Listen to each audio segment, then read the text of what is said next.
కొన్ని నిమిషాలు, ఎక్కువ సమయం లేదు, తక్కువ సమయం ఉంది. ఈ తక్కువ సమయంలోనే దేవుని యొక్క శ్రేష్టమైనటువంటి వాక్కులు మనం విని ఇంకా మనం దేవుళ్ళో బలపరచబడి మనకు రావాల్సిన ఈవులు, మనకు రావాల్సిన దీవెనలు మనమందరం పొందుకునే వారిగా ప్రభు మనకు సహాయం చేయాలని రాత్రి ప్రభు ఆశిస్తున్నారు. దేవునికి స్తుతి స్తోత్రము కలుగునుగాక. పదకు చెప్తా, హల్లెలూయా హల్లెలూయా. ఒక గ్రామంలో ఒక పెద్ద ఆమె ఉండేవాళ్ళు. ఈ పెద్ద ఆమె ఇద్దరు ప్రభువుని నమ్ముకున్నటువంటి వ్యక్తులు. దేవుని ద్వారా ఎంతగానో వీళ్ళు దీవించబడి దేవుని ద్వారా మేలులు అనుభవిస్తూ దేవుని కృపకి వీళ్ళంతా పాత్రులుగా మార్చబడ్డారు. ఈ పెద్ద ఆమెకి ఆ గ్రామంలో నివసిస్తుండగా ఇద్దరు పిల్లలు పుట్టారు. ఈ ఇద్దరు పిల్లలు చాలా తెలివి కలిగిన వాళ్ళు, చాలా జ్ఞానం కలిగిన వాళ్ళు, తల్లిదండ్రుల అడుగు జాడలో నడుస్తున్నటువంటి వ్యక్తులు, భక్తి మార్గాన్ని కూడా తెలుసుకున్నటువంటి వ్యక్తులు వీళ్ళు.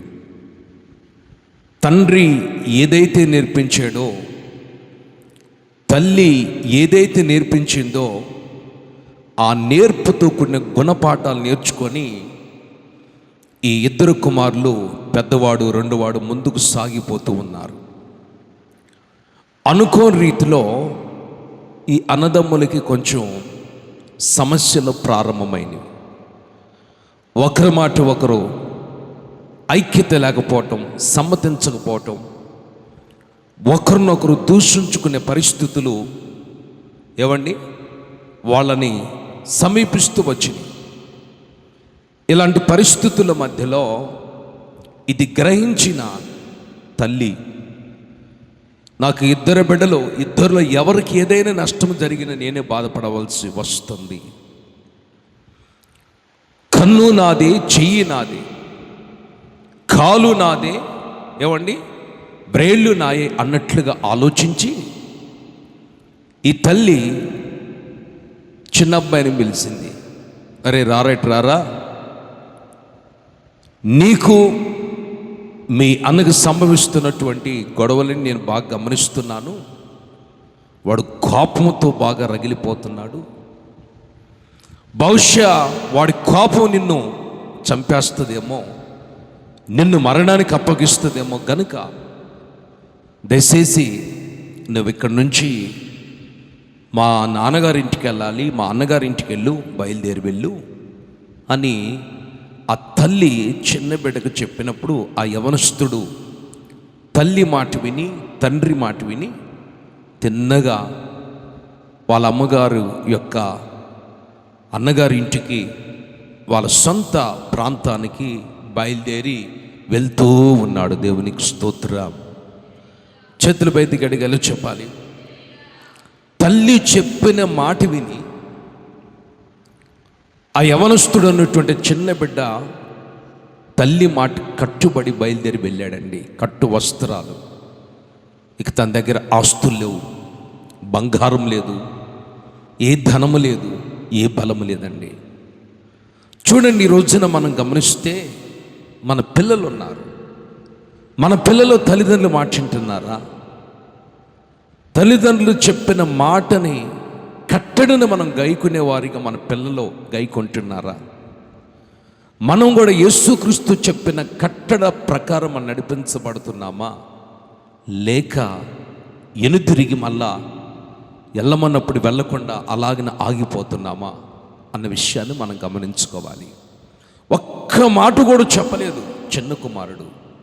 వెంటనే తల్లి చెప్పినట్లుగానే మరి తిన్నగా బయలుదేరి పద్దరాము అనేటువంటి ప్రాంతానికి ఆ వ్యక్తి చిన్న బయలుదేరి వెళ్ళాడు. దేవునికి స్తోత్రం, హల్లెలూయా. అయితే వాళ్ళ అన్నగారికి చాలా మందలు ఉన్నాయి, చాలా మందలు ఉన్నాయి, గొర్రెల మందలు ఉన్నాయి, మేకల మందలు ఉన్నాయి.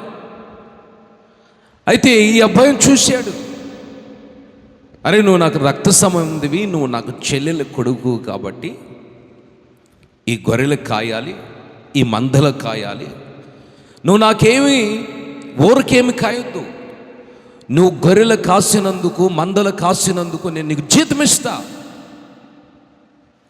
నువ్వు ఎంత జీతం కావాలని కోరుకుంటావు అంత జీతం ఇచ్చేస్తా అని ఈ యొక్క మేనల్లుడికి చెప్పినట్లుగా బైబిల్లో రాయబడి ఉంది. లాబాను చెప్పాను. దేవునికి స్తోత్రం, హల్లెలూయా. సరేనండి, ఇక వాళ్ళ అమ్మగారి మాటకి కట్టుబడి వాళ్ళ మేనమామ గారి ఇంటికి వచ్చేసేసాడు.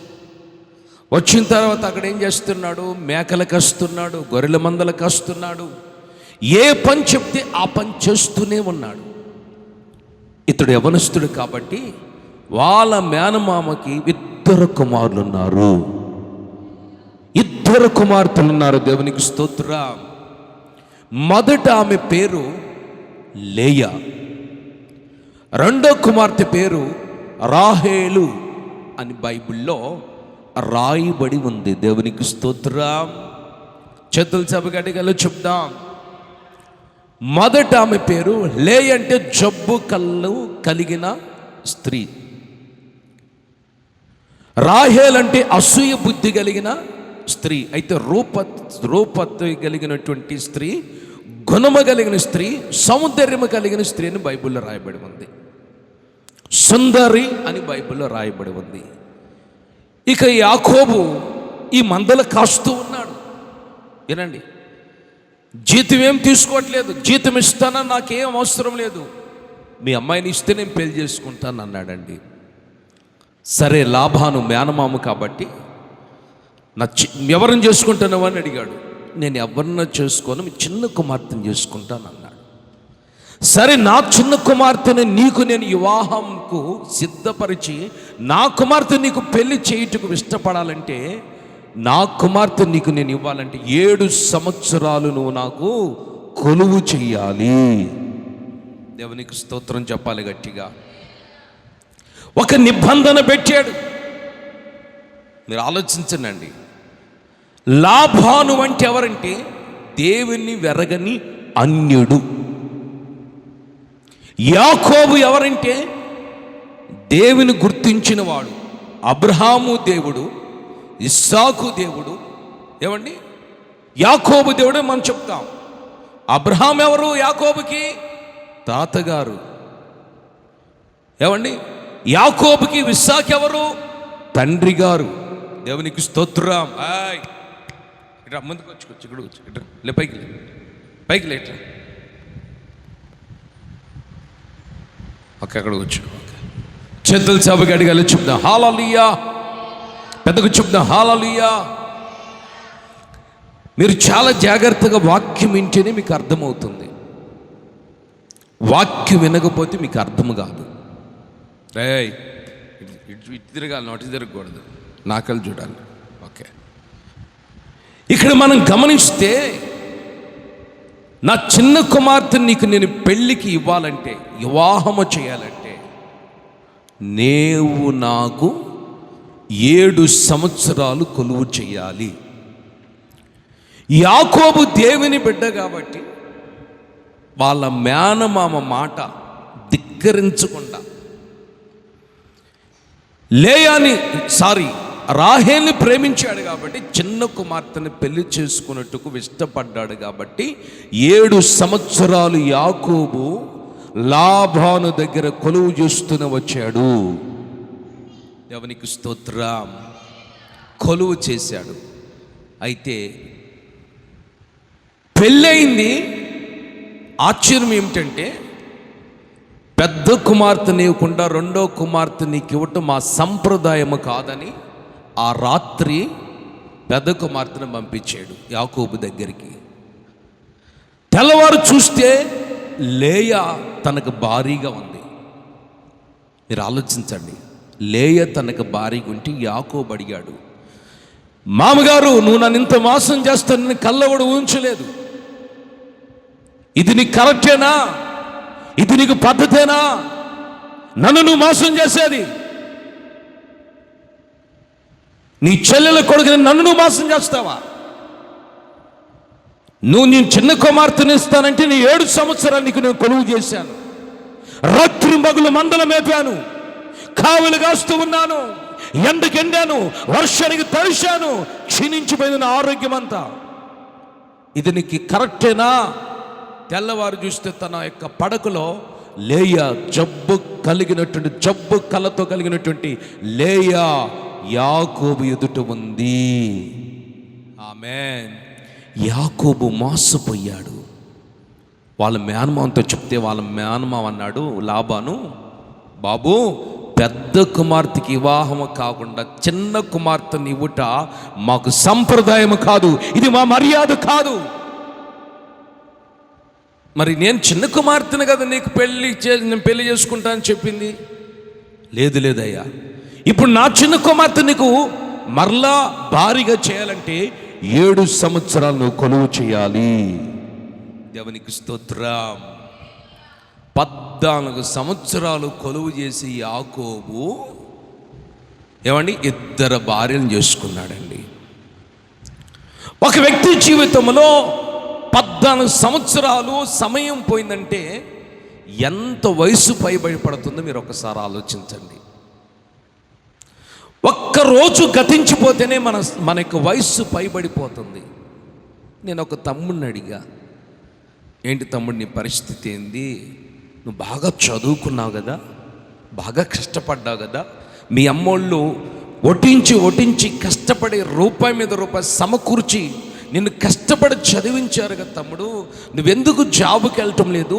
ఏదో ఒక జాబ్ చేసుకోవచ్చు కదా, లేకపోతే గవర్నమెంట్ పోస్ట్కైనా సిద్ధపడవచ్చు కదా, ప్రిపేర్ కావచ్చు కదా, మేము ప్రార్థన చేస్తామని చెప్తే ఆ తమ్ముడు అన్నాడు, నాకు వయసు అయిపోయిందన్న. అప్పుడు 37 సంవత్సరం జాబు రాదక నాకు కళ్ళమటి కన్నీళ్ళు పెట్టుకున్నాడు. తల్లిదండ్రులు ఆశలు నిరాశలైపోయినాయి. ఈ 37 సంవత్సరాల మరి నీ పరిస్థితి ఏంటంటే, అన్న నేను దేనికి పనికిరానన్న, పెళ్లి చేసుకున్న భార్యను కూడా బ్రతికించలేని స్థితులు నేనున్నాను. ఎండకెళ్తే పని చేయలేను, వానకెళ్తే తడిస్తే నాకు అసలుకి నిమ్ముందన్న, కష్టపడలేను, నా జీవితంలో శిథిలమైపోవాల్సిందే. నీ జీవితంలో శిథిలమైపోవటం దేవుని చిత్తము కాదు. నీ జీవితం మరలా ఫలభరితంగా మార్చబడుటకు యేసు పాదాల దగ్గరకు వస్తే, ఆయన పాదాల దగ్గర సాగలపడి నమస్కరించును ప్రార్థన చేసుకోగలిగితే, ఆయనను నమ్ముకోగలిగితే మరలా నీ జీవితాన్ని శిథిలమైపోయి నీ జీవితాన్ని యేసయ్య ఈ రాత్రి ఫలభరితముగా మారుస్తాడు. చెల్చావు గట్టిగా చెప్పు. మరలా ప్రార్థన చేయటం ప్రారంభించి ఒక అద్భుతమైన ఆశ్చర్యమైన కార్యం ఏంటంటే, దేవుడు ఆ బిడ్డకి సాఫ్ట్వేర్ జాబ్నిచ్చాడు. బెంగళూరు వెళ్ళిపోయాడు. దేవునికి స్తోత్రము కలుగును గాక. వైభవంగా పెళ్లి చేసుకున్నాడు, కుటుంబ వ్యవస్థగా ఏర్పరచబడ్డాడు, దేవుని కలిగి ఉన్నాడు. ఇప్పుడు ఒక బిడ్డ ఆ యొక్క బ్రదర్కి అండి.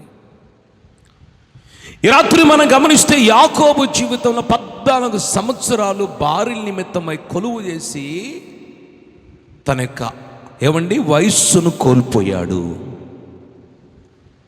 అయితే ఇక 6 సంవత్సరాలు తన యొక్క గొర్రెల మందలను, ఎవరు గొర్రెల మందలను? మేనమామ యొక్క గొర్రెల మందలను కాస్తూ వచ్చాడు. 10 సార్లు యాకోబు జీతాన్ని మార్చాడు లాబాను. అసలు ఈ లాబాను అంటే ఎవరంటే, దేవుణ్ణి వెరగినవాడు, అన్యుడు, గృహదేవతను పూజించేవాడు. చేతులు చాప గట్టిగా చెప్పు. ఏ దేవతను పూజించేవాడండి? చెప్పండి. ఏ దేవతను పూజించేవాడు? కుల దేవతను, గృహ దేవతను పూజ చేసేవాడు. ఇతడు దేవుడు అంటే ఎవరు ఇతనికి తెలియదు. అన్యజనుడు. వాక్యం అంటే ఏమిటో తెలియదు, ప్రార్థన అంటే ఏమిటో తెలియదు, స్తుతి అంటే ఏమిటో తెలియదు, సజీవుడు యేసుక్రీస్తు ఎలా ఉంటాడో కూడా తెలియదు. అంటే ఇతడు ఒక మూర్ఖుడు. మీరు ఆలోచించండి, ఇతడు ఒక మూర్ఖ స్వభావం కలిగిన వాడు. ఈ రోజున మనం గమనిస్తే కొంతమంది మూర్ఖముగా ప్రవర్తిస్తూ ఉంటారు. ప్రార్థన చేస్తే ఏమంటే పిల్లలు పడతారా, ఇదంతా ఒట్టిదేనండి. ప్రార్థన చేస్తే భర్త మారుతాడా, ఇదంతా ఒట్టిదేనండి. ప్రార్థన చేస్తే ఇల్లు కట్టుకుంటామా, ఇదంతా ఒట్టిదేనండి. ప్రార్థన చేస్తే వివాహాలు అవుతాయా, ఇవన్నీ ఒట్టి మాటలేనండి. ప్రార్థన చేస్తే దేవుణ్ణి నమ్ముకుంటే మేలు జరుగుతాయా, ఇవన్నీ ఒట్టి మాటలేనండి అని చెప్పేవాళ్ళు. ప్రార్థన చేస్తే అప్పులు పోతాయా, ఇవన్నీ ఒట్టి మాటలని మూర్ఖంగా మాట్లాడేటువంటి వ్యక్తులు మనం చూస్తూ ఉంటే మనకు ఆశ్చర్యం అనిపిస్తూ ఉంటుంది. మీరు ఆలోచించండి, ఈ లాబాను గృహదేవతను పూజించేవాడు కాబట్టి యాకోబును మోసం చేస్తున్నాడు. మీరు ఆలోచించండి, ఈ రోజున సాతాను మనిషిని మోసం చేస్తుంది. సాతాను మనిషిని పతనం చేస్తుంది. సాతాను మనిషిని ఏమండి, నీకేమీ జరగదు, నువ్వు వెళ్ళినా నీకు ఉపయోగం ఏమీ కలగదు, నువ్వు ప్రభు దగ్గరికి వెళ్ళినా, నీకు ప్రార్థన చేసినా, నువ్వు విశ్వాసముతో ఉన్నా, నువ్వు దేవుని సన్నిధిలో ఉపవాసం ఉన్నా నీకేమీ జరగదు అని సాతాను దేవుని బిడ్డలను మోసం చేయటానికి సాతాను అలవాటు పడ్డాడు. ఈరోజున ఎన్ని మోసాలండి. భార్య భర్తను మోసం చేస్తుంది, భర్త భార్యను మోసం చేస్తుంది. పిల్లలు చదువుకుంటున్నామని చెప్పి ఈ పిల్లల తల్లిదండ్రులు మోసం చేస్తున్నారు. ఎక్కడ చూసినా మోసం ఎక్కువైపోతుంది ఈ లోకంలో. అయితే 20 సంవత్సరాలు యాకోబు కష్టపడి శ్రమించి ప్రయాసపడి 14 సంవత్సరాలు యాకోబు తన భార్యల కొరకు కొలువు చేసినట్లు 6 సంవత్సరాలు యాకోబు గొర్రెల మందలను మేపినట్లు బైబిల్లో రాయబడి ఉంది. యాకోబుకి లాబానికి పెద్ద గొడవ స్టార్ట్ అయింది. యాకోబు ఏమంటాడంటే, నా 2 భార్యలను, నా దాసీలను, నా 13 పిల్లలను తీసుకుని, 12 మంది మగబిడ్డలు, ఒక ఆడపిల్ల దీన, 13 నేను తీసుకొని మా దేశానికి, మా ప్రాంతానికి, మా ఊరికి నేను వెళ్ళిపోతా. నేను కష్టపడిన ఆశీర్వాదం, నాకు వచ్చిన దీవెన, నాకు వచ్చిన కృప, అది నువ్వు అనుభవిస్తూ ఉన్నావు. ఏమంటే ఈరోజు చాలామంది కష్టపడతారు, కానీ వాళ్ళ కష్టార్జితాన్ని వాళ్ళు అనుభవించలేరు. ఒక టాపీ మేస్త్రి ఉదయం నుంచి సాయంత్రం దాకా కష్టపడతాడు. ఈ కష్టార్జితాన్ని తీసుకెళ్ళి పిల్లల భార్య అనుభవించకుండా మందు షాపుకి సారాయికి తగలేస్తామంటాడు. ఒక వ్యక్తి కష్టపడుతున్నాడు, కానీ ఆ కష్టార్జితం అంతా పెద్దళ్ళు చెన్నిళ్ళు అన్నట్లుగా 2 కాపురాలు చేస్తూ ఉంటాడు. ఒక వ్యక్తి కష్టపడతాడు, కానీ తన కష్టార్జితం ఇంటికి ఎందుకు చేరటం లేదు. తన కష్టార్జితం ఎక్కడో సైతాన్ని ఖర్చు పెడుతున్నాడు. దుబారా ఖర్చు. వినండి, దుబారా ఖర్చు, ఎక్కువ ఖర్చు. పిల్లలకి అన్నం పెట్టుకోలేని స్థితి, భార్యకి అన్నం పెట్టుకోలేని స్థితి, భర్తకు అన్నం పెట్టుకోలేని స్థితి. ఏమండి ఇలాంటి పరిస్థితులు మనం చూస్తున్నాం. కష్టార్జితం అంతా కూడా, కష్టపడిన కష్టార్జితం అంతా సాతాను అనుభవిస్తున్నాడు, కానీ నువ్వు అనుభవిస్తున్నావా? నీ పిల్లలు అనుభవిస్తున్నారా? నీ కష్టార్జితం అంతా తీసుకెళ్ళి డాక్టర్లకు తగలేస్తున్నావు. నీ కష్టార్జితం అంతా తీసుకెళ్ళి అప్పులకు వడ్డీలకు తగలేస్తున్నావు. నీ కష్టార్జితం అంతా తీసుకెళ్ళి ఏమండి సైతానికి తగలేస్తున్నావు.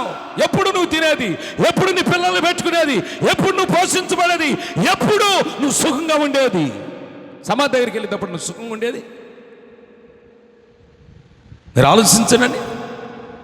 ఎప్పుడు యాకోబు కష్టార్జితం అంతా కూడా ఏమండి తాను కష్టపడిన శ్రమ, తాను గొర్రెల మందల కాసిన శ్రమ, 20 సంవత్సరాలు లాబాను ఇంటిలో యాకోబు బానిసగానే బ్రతికెను. ఆమేన్. నేను వెళ్ళిపోతాను, నా భార్యను పంపించు, నా దాసులను పంపించు, నేను ఇక్కడి నుంచి బయలుదేరిపోతాను అని యాకోబు బ్రతిమలాడుతుంటే లాబాను అంటాడు, ఒరే బాబు నువ్వు ఇక్కడే ఉండు, నీకు జీతం ఎంత కావాలంత ఇస్తాను, నేను శకునం చూపించుకొని వస్తే నువ్వు నీ ద్వారా నీ దేవుని ద్వారా నేను ఆశీర్వదించబడ్డాను. కొట్టు చప్పట్లో, గట్టిగా చప్పలు కొట్టి ప్రభువుని మహిమపరచు. దేవుణ్ణి నమ్ముకోకున్నటువంటి వ్యక్తి ఇంటికి దేవుణ్ణి నమ్ముకున్నటువంటి వ్యక్తి యాకోబు అడుగు పెట్టాడు. మీరు ఆలోచించండి, అతడు లాబాను దేవుణ్ణి నమ్ముకోకుండా ఉన్నటువంటి వ్యక్తి. దేవుడంటే లాబానుకు తెలియదు.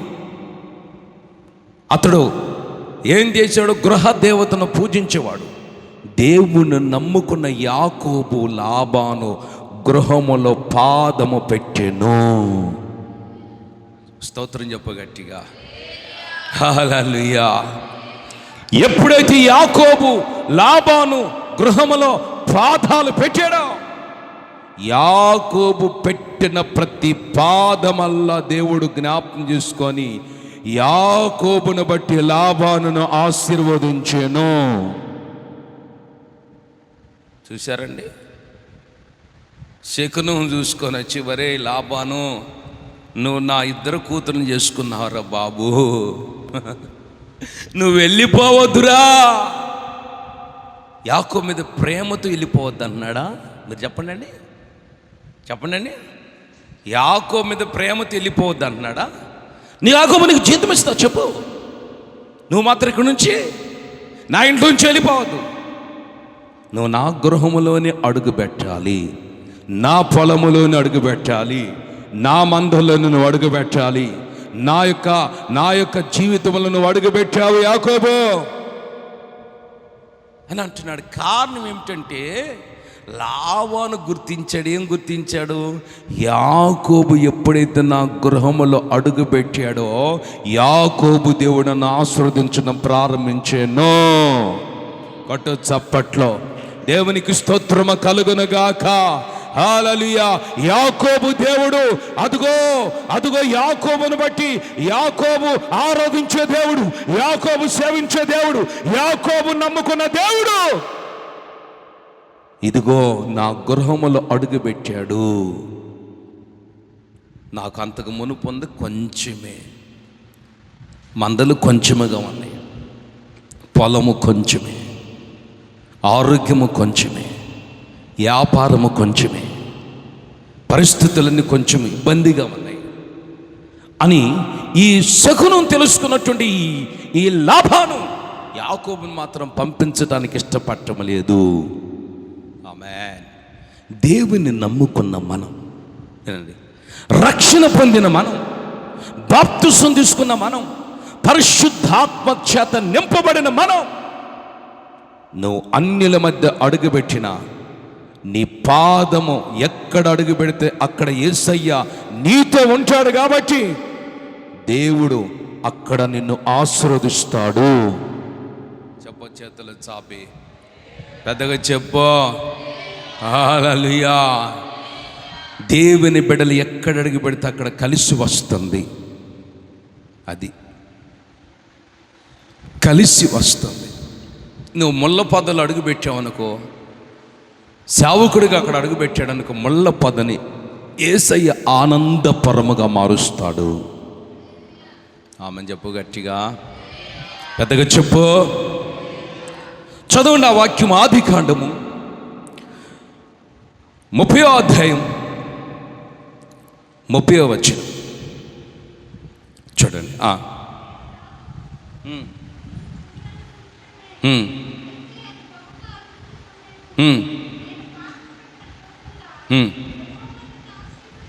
చేతులు చావు గట్టిగా చెప్పు, రెండు చేతులు పెద్దగా చెప్పు. కుర్చీలో కూర్చున్న వాళ్ళు కూడా, నేను పాదము పెట్టిన ప్రతి స్థలమల్లా నన్ను బట్టి యెహోవా నిన్ను ఆశీర్వదించెను. అద్భుతమైన మాట అండి ఇది, చాలా చక్కటి మాట అండి. ఈ వాక్యం మనం చదువుతున్నప్పుడు నాకు చాలా ఆత్మీయ గుణపాఠాన్ని ప్రభు నేర్పించాడు. అన్యుల మధ్య మనం అడుగుపెట్టితే మనల్ని బట్టి వాళ్ళు దీవించబడాలి. రోగుల మధ్య మనం అడుగు పెడితే మనల్ని బట్టి వాళ్ళు స్వస్థత పరచబడాలి. చేతులు చాపు గడిగల చెట్టు పెద్దగా చెప్పు హల్లెలూయా. ఇప్పుడు యాకోబు అడుగుపెట్టిన వెంటనే ఈ లాభాన్ని ఎందుకు దీవిస్తున్నాడు? యాకోబులు ఏముంది? అంతరం ఉందా? మంత్రం ఉందా? మీరు చెప్పండి. అయస్కాంతం ఏమైనా ఉందా? మీరు చెప్పాలి. యాకోబులు ఏమైనా అయస్కాంతం ఉందా? మరి ఏం అయస్కాంతం? మరి ఆ శకునిగాడు చెబుతున్నాడు, అయ్యా యాకోబు నీ ఇంటికి వచ్చాడు. శకునిగాడు అంటే ఎవడు? అంతరాలు వంతరాలు కట్టేవాడు. శకునిగాడు అంటే ఎవడు చెప్పండి? అంతరాలు కడతాడు, శకునాలు చూస్తాడు.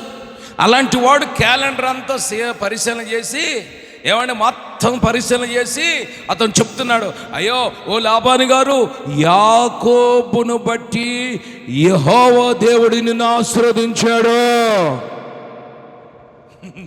ఆమేన్. అసలు ఎందుకు యాకోబును బట్టి దేవుడు ఆశీర్వదించాడు అని నాకు అర్థం. మనం గమనిస్తే యాకోబుతో దేవుడు తోడుగా ఉన్నాడు. చేల్చాబు గడిగారే చెప్పు. యాకోబుకు దేవుడు తోడుగా ఉన్నాడు కాబట్టి యాకోబు ఎక్కడైతే పాదాలు పెడుతున్నాడో అక్కడ దేవుని దీవెన కనబడుతుంది. దేవుడిని ఎంట రావాలి. నువ్వు ఆఫీసులో అడుగు పెడితే, ఆఫీసులో నీ పాదాలు పెడితే ఆఫీస్ అంతా కూడా అద్భుతముగా దీవించబడాలి. నువ్వు జాబులు అడుగు పెడితే ఆ జాబులు ఉన్నటువంటి పై అధికారులు కూడా నిన్ను బట్టి, అయ్యా నా ఆఫీసు, నా యొక్క జాబు, నా యొక్క ఉద్యోగాలు, నా యొక్క ఫ్యాక్టరీలు, నా యొక్క వ్యాపారాలు అన్ని కూడా దీవించబడ్డాయి అని చెప్పగలిగిన స్థితిలోనికి నేను మారాలి. దేవుడు నీతో ఉంటే చాలండి. మనసులు నీతో ఉన్నా లేకపోయినా బాధ లేదు. నీ భర్త ఎంతకాలం ఉంటాడు? నీ భార్య ఎంతకాలం ఉంటుంది? నీ పిల్లలు నీతో ఎంతకాలం ఉంటారు? నీ డబ్బు ఎంతకాలం ఉంటుంది? నీ బలం ఎంతకాలం ఉంటుంది? నీ తెలివి ఎంతకాలం ఉంటుంది? నీ జ్ఞానం ఎంతకాలం ఉంటుంది? నీ ఆలోచన ఎంతకాలం ఉంటాయి? మీరు ఆలోచించండి. నీ తెలివి, నీ బలం, నీ ఎంతకాలం ఉంటుంది? కొంచెము కాలమే. దేవునికి స్తోత్రం. అయితే యేసయ్య నీతో ఉండాలి. దేవుడి రాత్రి నీతో ఉంటే నువ్వు ఎక్కడైనా అడుగు పెడతావో అక్కడ దేవుడు ఆ స్థలాన్ని దీవిస్తాడు. ఆమేన్. నిన్ను బట్టి నీ కుటుంబము దీవించబడుతుంది. నిన్ను బట్టి మీ పిల్లలు దీవించబడతారు. నిన్ను బట్టి నీ ఫలము దీవించబడుతుంది. నిన్ను బట్టి నువ్వు ఎక్కడైనా యేసు నామము చెప్పగానే అక్కడ కార్యాలు జరుగుతాయి. నామం చెప్పగట్టిగా పెద్దగా చెప్పాలి, హుషారుగా చెప్పాలి. ఒక అబ్బాయికి వాళ్ళ అమ్మకి చెప్పాడు, అమ్మా పాస్టర్ అన్నకి చెప్పమ్మా, నేను చదువుకున్నాను చుండూరులో గురుకుల పాఠశాల అన్నాడు. ఏంటి తల్లి మీ అబ్బాయి అక్కడ చదువుతున్నట్టు గురుకుల పాఠశాల చదువుకుంటున్నాడు అయ్యగారు, ఇంటర్మీడియట్ ఫస్ట్ ఇయర్ అన్నారు వాళ్ళు. ఏంటి మరి వాడు ఒకటేమైనా నాకు చెప్పు అంటున్నాడు. నువ్వు ఏంది వాడు ఏం చెప్పాడు నాకు చెప్పు అన్నా. ఏమి లేదు అయ్యగారు వాడికి 12,000 రూపాయల సెల్ ఫోన్ కావాలంట. మీరు ప్రార్థన చేస్తే ఆ లెసన్స్ అన్నీ చూసుకుంటాడంట అని చెప్తే ప్రార్థన చేస్తామన్నా. ప్రభువానికి స్తోత్రమయ్యా, చిన్న బిడ్డ ఆశపడుతున్నాడయ్యా. సేవకుల ప్రార్థన ప్రభు వింటాడు కదండి, ఎందుకంటే సేవకులతో ప్రభు ఉంటాడు కాబట్టి. ఆమె చెప్పాలి గట్టిగా, పెద్దగా చెప్పాలి హల్లెలూయా. సేవకులతో ప్రభు నడుస్తాడు. సేవకులకు కేటాయించబడ్డాడు. సేవకులుగా దేవుడు పిలుచుకున్నాడు, ఏర్పరచుకున్నాడు. దేవుడు సేవకులను అనాది ప్రణాళికల తల్లి గర్భముల పిండమగా పడకమునిపై నువ్వు నా సేవ చేయాలని దేవుడు ఏర్పరచుకున్నాడు. గనుక ప్రార్థన చేస్తాం, ప్రభు వాడి బొడ్డోడికి నాయన ఇంటర్మీడియట్ చదువుతున్నాడంట, లెసన్స్ చూసుకుంటే సెల్ ఫోన్ కావాలంట, వాళ్ళ అమ్మలకు కొనే సామర్థ్యత లేదు ప్రభు, మీరు సహాయం చేయమని ప్రార్థన చేయటం ప్రారంభించాం. ప్రార్థన అంతా చేసిన తర్వాత 2వ వారానికి దేవుడు వాళ్ళ అమ్మకి వాళ్ళ నాన్నగారికి ఇవ్వాల్సిన డబ్బులు 4 సంవత్సరాల క్రితం ఇవ్వాల్సిన డబ్బులు వాళ్ళంతటి వాళ్ళు తీసుకొచ్చి 20,000 రూపాయల డబ్బులు ఇచ్చి వెళ్ళిపోయారు. బంధువులు ఎవరో తీసుకున్నారట. వాళ్ళంతటి వాళ్ళు వీళ్ళు కనీసం ఫోను కూడా చేయలేదు, కనీసం జ్ఞాపకాలు కూడా చేయలేదండి. వాళ్ళంతటి వాళ్ళు వచ్చి 20,000 రూపాయల డబ్బులు ఇచ్చి ఏమండి వాళ్ళు వెళ్ళిపోయారు. దేవునికి స్తోత్రం. ఇక 20,000 రూపాయలు తీసుకొని వస్తే, అయ్యా అబ్బాయికి సెల్ ఫోన్కి దేవుడు సహాయం చేశాడు, డబ్బులు ఇచ్చాడయ్యా, ప్రార్థన చేశారా మీరు అంటే మంచిదమ్మా అన్న. ఇక ప్రార్థన అంతా అయిపోయింది, సెల్ ఫోన్ తీసుకొచ్చారు, ప్రార్థన చేసిన ప్రభు దీన్ని ఆశీర్వదించయ్యా, ఈ సెల్ ఫోన్ ఈడు లెసన్ చదువుకొని ఇంకా బాగా వృద్ధి చెందాలి, ఆశీర్వదించబడాలి, దీవించబడాలి ప్రభు. ఈయన్ని బట్టి ప్రభు హాస్టల్లో ఉన్న ప్రజలందరూ, ఈడితో ఉన్నటువంటి స్నేహితులందరూ మార్చబడాలి, వార్డులు మార్చబడాలి, కుక్కులు మార్చబడాలి, ఏమంటే అక్కడ ఉన్న టీచర్స్ మార్చబడాలి. ఈడిని బట్టి, ఈడి ప్రవక్తను బట్టి వాళ్ళు మారాలి. ప్రార్థన చేసి సెల్ ఫోన్ ఇచ్చి పంపించాం. దేవునికి స్తోత్రం. వాడు 2 నెలల క్రితం తర్వాత అర్ధరాత్రి నాకు ఫోన్ చేశాడు. వినాలి మీరు, అర్ధరాత్రి అంటే 1:30 సమయం నాకు ఫోన్ చేశాడు. పాస్టర్ గారు మీరు ప్రార్థన చేస్తే దేవుడు నాకు సెల్ ఫోన్ ఇచ్చాడు కదా అన్నాడు. అవునరా ఇచ్చాడురా, మీ అమ్మోళ్ళు మరి పాపం ఎంతో కష్టార్జితం కదరా అన్న. నా సెల్ ఫోన్ ఎవడో దొంగిలించాడు లేదు అన్నాడు. నాకు మనసులో బాధ అనిపించింది. వాళ్ళ అమ్మోళ్ళు కష్టపడి ప్రార్థన చేస్తే దేవుడు వాడికి సెల్ ఫోన్ ఇచ్చాడు కదా. నా సెల్ ఫోన్ ఎవరు దొంగిలించారు, అది మళ్ళా దొంగిలించిన వారు మళ్ళీ తీసుకొచ్చి నా చేతుల్లో పెట్టేటట్లు మీరు ప్రార్థన చేయండి పాస్టర్ గారు అని పెద్దగా ఆడటం ప్రారంభించాడు. ఇక నేను ప్రార్థన చేసిన తర్వాత నాకు ఎందుకు ఒక ఆలోచన వచ్చి, అరే నీ సెల్ ఫోను నువ్వు ఎక్కడ పెట్టుకున్నావురా, నీ సెల్ ఫోన్తో ఏం చేస్తున్నావు అని అడిగా. వాడు అన్నాడు, పాస్టర్ గారు భోజనం చేసిన తర్వాత సెల్ ఫోన్ ఆన్ చేసి, వాడు చెప్పే మాటలు, సెల్ ఫోన్ ఆన్ చేసి నా ఎదురుగా పెట్టుకొని నేను రౌడీ అల్లుడు సినిమా చూస్తున్నాను అన్నాడు. వాడు నా గుండె పగిలిపోయింది. దేవునికి సెల్ ఫోన్ ఎందుకు ఇచ్చాడురా? ఏమన్నాడండి వాడు? చెప్పనే ఏమన్నాడు? రౌడీ అల్లుడు సినిమా చూస్తున్నాను అన్నాడు. అప్పుడు నేనేమని ప్రార్థన చేయాలి? ప్రభువా, చిన్న బిడ్డ పసికంది ప్రభువా, ఈ రౌడీ అల్లుడిని సినిమా చూస్తున్నాడు ప్రభు సెల్ ఫోన్లో, మళ్ళీ వాడు తీసుకొచ్చి వాడి చేతులు పెట్టు ప్రభువా. నేను అది ప్రార్థన చేయాలండి.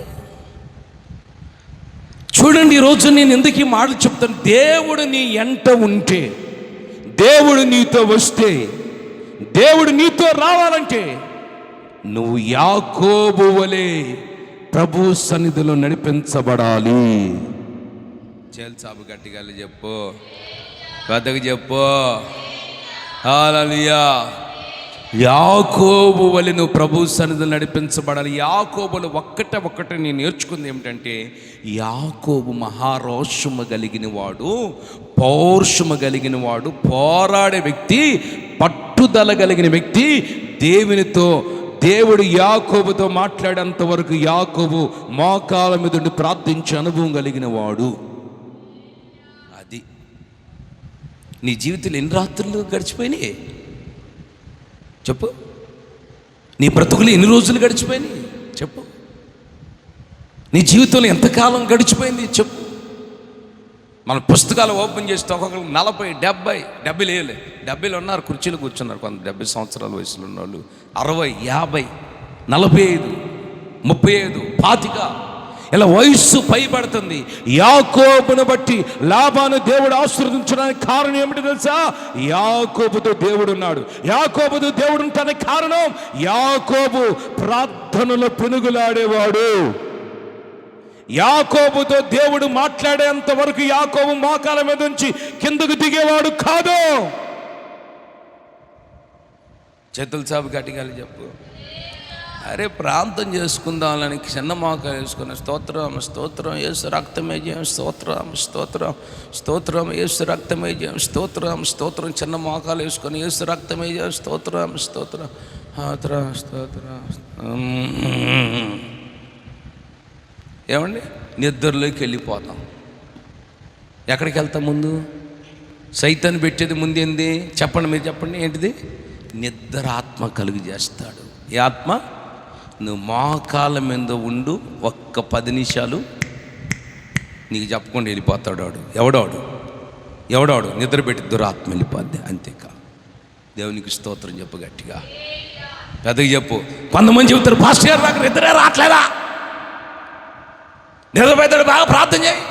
ఏమి నిద్రపోతాడు? నేను ఎందుకు ప్రార్థన చేస్తాను? నీకు నిద్ర రావట్లేదని నువ్వు మోకాళ్ళ మీద ప్రార్థన చేసుకుంటే దేవుని కృప దొరుకుతుంది. ఆమె చెప్పు, గట్టిగా చెప్పు. నాకు నిద్ర రావట్లేదు, కళ్ళు తెరిచి వస్తున్నానా, నాకు నిద్ర రావట్లేదు, బాగా ప్రార్థన చెప్పి అసలు నిద్రగా పట్టేటట్టు నేను వేసయ్యా వీడికి బాగా నిద్ర పట్టేటట్టు సహాయం చేయమని నేను ప్రార్థన చేశాను అనుకో, సైతాను వచ్చి వాడికి బాగా నిద్ర పెడతాడు. అంతేక నిద్ర వలన సకల రోగాల, సకల జబ్బులకి, సకల యాక్సిడెంట్లకి కారణం నిద్రాత్మ. ఆమె చెప్పగలరు. యాకోబుతో దేవుడు ఉన్నాడు. నీ బంధువులు చెప్పాలి, నువ్వు ఇక్కడి నుంచి వెళ్ళిపోకూడదు. ఒక 4 రోజులు అంటే నాకు దేవుని వస్తుంది నీ ద్వారా అనాలి. ఏమండి, నీ ద్వారా నాకేం వస్తుంది అనాలి? దేవుని వస్తుంది. 4 రోజులు అన్నాడు, 4 రోజులు అన్నాడు. ఆమె చెప్పు గట్టిగా, పెద్ద చెప్పాలి, హుషారుకి చెప్పాలి. ఒక అమ్మాయి నిమ్మగిస్తున్నా యవ్వనస్తురాలు, భర్త బాగా త్రాగుబోతూ, 2 ఆడపిల్లలు. ఎంతమంది అండి చెప్పాలి? 2 ఆడపిల్లలు పెళ్లి చేసింది. పిల్లలు కూడా ఆడపిల్లలకి 2 ఆడపిల్లలు పుట్టారు. ఆమేన్. భర్త బాగా తాగుబోతాడు. అన్నా మారు మనసు పొందానన్న, బాప్తిసం ఇయ్య అన్నది. బాప్తిసం తీసుకుంది, బాప్తిసం ఇచ్చా, యేసు రక్తము చేత కడగబడింది, మారు మనసు పొందింది, బాప్తిసం తీసుకుంది, మందిరానికి వస్తుంది. 2 కూతుర్లకి వివాహం చేసింది. 2 కూతుర్లకి మరలా 2 పిల్లలు పుట్టారు. 2 పిల్లలు పుట్టారు. ఆమేన్.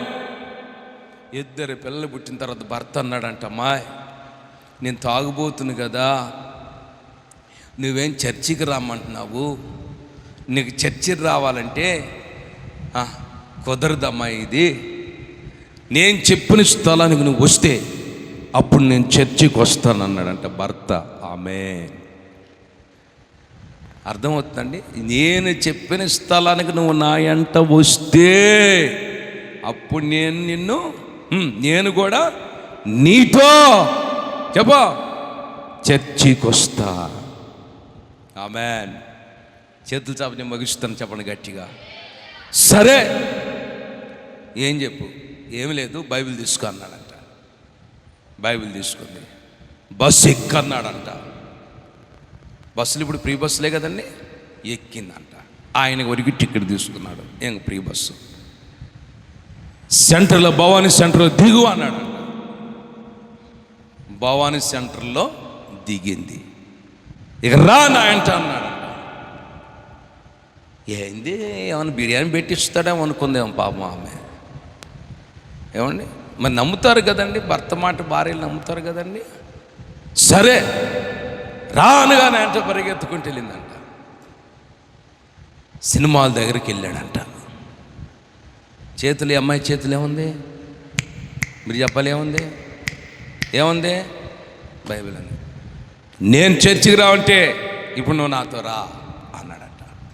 సరేనండి అని ఈ అమ్మాయి బైబిల్ తీసుకొని, మీరేనండి, భర్త టికెట్ తీసుకున్నాడు, ఏం కూడా టికెట్ తీసుకున్నాడు.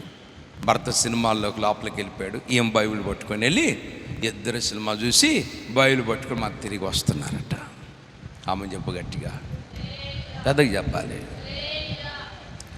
అప్పుడు ఇక భర్త మారతాడా? మీరు చెప్పండి, మారతాడా? నీకు ఒక నిబంధన, ఒక తీర్మానం ఉండాలి. ఆమె చెప్పు గట్టిగా, పెద్దగా చెప్పు, ఒక నిబంధన ఉండాలి. ఏంటమ్మా నువ్వు ఈ పని చేసావంటే, అన్నా ఆయన మారతాడని నేను కూడా వెళ్ళాను అన్న. సైతాన్ చేస్తాడు అలాంటి పనులు. ఈ రోజున పరిస్థితులన్నీ ప్రతికూలముగున్న మరణపు అంచుల మధ్యకు నేను వెళ్ళిన నీ నిబంధన మారకూడదు. ప్రభుతో చేసిన నిబంధన కొట్టు చప్పట్లో. నీతో దేవుడు రావాలి. నువ్వు ఎక్కడైతే పాదాలు పెడతావో అక్కడ దేవుడు నిన్ను దీవించడమే కాదు, నువ్వు ఏ శత్రువు వద్ద అడుగుపెట్టినా శత్రువు దీవించబడాలి, అన్యుడు దీవించబడాలి, పొలము దీవించబడాలి. ఆమె చెప్పగట్టిగా అదండి. ఖచ్చితంగా ప్రభువు నీతో ఉంటున్నాడా, ప్రభువు నీ ఇంట్లో ఉన్నాడా, లేకపోతే నీ మనస్సులో ఉన్నాడా, లేదా దేవుడు నీతో లేకుండా, దేవుడు నీ హృదయంలో లేకుండా, దేవుడు నీ ఇంటిలో లేకుండా దేవునికి దూరం అయిపోయాడేమో ఆలోచించి రాత్రి. దేవుడు దూరం అయిపోతే, ఒక వ్యక్తికి యేసయ్య దూరం అయిపోతే ఆ వ్యక్తి భూమి మీద బ్రతకటం అసంభవం. ఆమేన్. దేవుడు ఒక వ్యక్తికి దగ్గరైతే, ఒక వ్యక్తికి దగ్గరైతే ఆ వ్యక్తి భూమి మీద ఎలా ఉంటాడు తెలుసండి?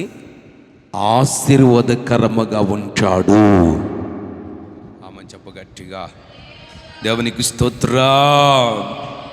హల్లెలూయా. యాకోబు అంటే దేవుడు ఉన్నాడు కాబట్టి లాబాను చెప్తున్నాడు, యాకోబు నీకు జీతం ఎంతగానో ఇస్తాను, నిన్ను బట్టి దేవుడు నన్ను ఆశీర్వదించాడు అని యాకోబుతో సాక్ష్యం చెప్తున్నాడు. ఎవరండి? లాబాను కూడా అదే చెప్తున్నాడు, శకునుగాడు కూడా అదే చెప్తున్నాడు. అది మరి రాత్రి దేవుణ్ణి అంటున్నాడో లేదో, దేవుణ్ణి అంటున్నాడో అంటానికి నువ్వు పరీక్షించుకోవాలి. వాళ్ళు చెప్పు గట్టిగా, నువ్వు పరిశోధించుకోవాలి. గట్టిగా చెప్పు. దేవుడు నీతో మాట్లాడుతున్నాడు లేదో పరిశీలించుకోవాలి, పరిశోధన చేసుకోవాలి. దేవుడు నీతో ఉన్నాడా, నీ అంటున్నాడా, నీలో ఉన్నాడా, దేవుడు నీతో వస్తున్నాడా, అది నువ్వు పరిశీలన చేసుకున్నప్పుడు తప్పనిసరిగా దేవుడు నీతో ఉంటే నువ్వు పెట్టిన ప్రతి పాదమెల్లా దేవుడు నిన్ను ఆశీర్వదిస్తాడు. చేతుల పైకి ఒక తీర్మానం చేయి, చిన్న ప్రార్థన చేసుకుందాం. ప్రేమ కలిగిన తండ్రి, జీవాధిపతి నీకు స్తోత్రాలు. ఈ రాత్రి మాట్లాడిన ప్రతి ఒక్క కొరకే స్తోత్రాలు. యాకోబు నిన్ను వెరిగిన వాడని, లాబాను ఒక అన్యుడని, దేవుని వెరగిన వాడి ఇంట్లో దేవుని వెరిగిన యాకోబు అడుగు పెట్టినప్పుడు యాకోబును బట్టి లాబాను మీరు దీవించారయ్యా. శకునుగాడి దగ్గరికి వెళ్ళి లాబాను చూసుకున్నప్పుడు ఇదంతా యాకోబు దేవుని ద్వారా నీకింత ఆశీర్వాదం వచ్చిందని శకునుగాడు కూడా చెప్పాడయ్యా. యాకోబు వలె మేమందరం మార్చబడి కృప దయచేయండి. యాకోబుతో మీరు ఉన్నట్లుగా ఈ రాత్రి నాతోనూ నీ బిడ్డలతో మీరు ఉండును గాక.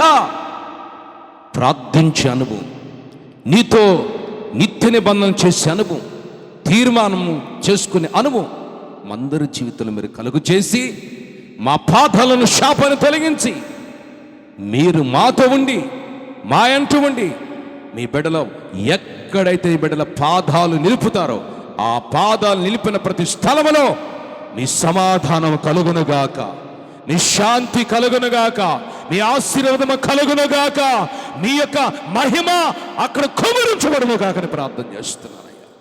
ఈ రాత్రి తండ్రి మీరు మా అంటూ ఉండి మీరు బలమైన కార్యాలు చేసినందుకు స్తోత్రం చెల్లిస్తూ వచ్చిన ప్రతి బిడ్డను దీవించి బలహీనతలు కొట్టివేసి ఈ రాత్రి గొప్ప కార్యాలు జరిగించమని సావుకులను అభిషేకించి వాడుకున్నందుకు స్తోత్రం చెల్లిస్తూ మా ముందు శుక్రవారం, శనివారం, ఆదివారం శుద్ధీకరణకుడి ప్రభు బలార్థన మహిమకరంగా జరిగించమని యేసు నామములో అడిగి వేడుకుంటున్నాం తండ్రి. ఆమేన్, ఆమేన్. స్తోత్రం, స్తోత్రం, స్తోత్రం. యెహోవా నా ఆశ్రయ దుర్గమా, నా విమోచకుడా, నా నోటి మాటలు మరుదే ధ్యానములు మీ దృష్టికి అంగీకారములగును గాక. ఆమేన్. చేతుల చాపనం అంత గట్టిగా చెప్దాం, పెద్దగా చెప్దాం. హల్లెలూయా. ప్రభు మిమ్మల్ని యాకోబుని దీవించినట్లు మిమ్మల్ని ప్రభు దీవించి తరతరములకు మీరు ఐశ్వర్యవంతులుగా ప్రభు మిమ్మల్ని తీర్చిదిద్ది నడిపించును గాక. ఆమేన్. మీ అందరికీ వందనాలు. Praise lord.